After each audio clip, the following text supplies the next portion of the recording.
let's get right into it. Let's dive in deep with what we're expecting to see from Germany against Spain. I mean, when we're talking about Germany's last game, they can clearly say that they can make it to a semifinal in a quarterfinal match with only 10 players.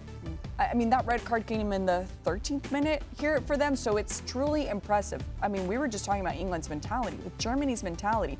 But on the other side, you have this Spanish side. Aitana Bonmatí said that Germany was the team with the pressure here, you know? Spain's like, we're just happy to be here. But they have that sort of pressure as well, Ali. When we talk about these two powerhouses, what kind of semifinal do you expect? It's going to be a really physical Germany. You know, even playing there for 5.5 years in the Bundesliga and understanding that their mentality has definitely gotten better because of proof in the Euros. These past few games, their mentality has been unmatched. I think even with England. I think Germany playing a man down, it reminded me of us in 2011 playing against Brazil when Rachel Buehler had gotten that red card and we were down for 54 minutes of the game and we came back in PKs and won it. But it's that mentality that you have to have at this level in order to be the best and to get to where you want to be, no matter how many players you're playing with on the field. So that was super impressive for me, first and foremost. But then you have a Spain who is going to have every single answer for any problem or challenge that the opponent is going to bring because they are so technical, so skillful, so smart and knowledgeable on and off the ball. I mean, you see the movement of, Bonmatí, you see the movement of Putellas. We talked about this last show where, her movement that she creates off the ball is really difficult for the defense because it creates these holes. It makes defenders move and out of position. And it's just been super impressive to see how many players they can get into the attack, even if they're only in midfield.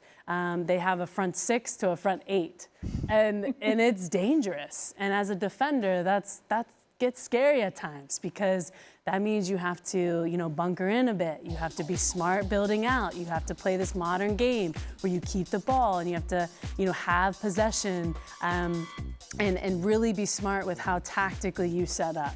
So this match is going to be a possession-oriented style versus a physical, really, really healthy mentality style of football. So Berger has to also have a phenomenal game. Perfect game. Like she did against France. Yeah. And if she does that, that'll build the confidence within the team, and the Germans will then have more motivation to keep that mentality where it needs to be in order to beat the Spanish side. Because as of right now, this Spanish side is unbelievable, and they are so difficult to break down. They have their defensive moments where they do. There are some pieces that aren't so solidified and compact. So I think on set pieces, they have to be careful where Germany can take advantage of that. But that is one of the only advantages that any team could have against Spain. No clear favorite here. Is that safe to say between Germany and Spain? I don't think there's a clear favorite, no. I think also Spain is fighting finally for their European championship that they've been yearning for. Yep. And now, because the World Cup was kind of overshadowed by the harassment that they had suffered as a group, and then they fought to come back from and earn that respect again and earn that reward to now be in a position where they can be celebrated and they can be rewarded with that. So I think that is a separate motivation for them to want to get into the final and win. Yeah, it's a very exciting tournament that we've seen so far. Very exciting semifinal that we expect between Germany and Spain.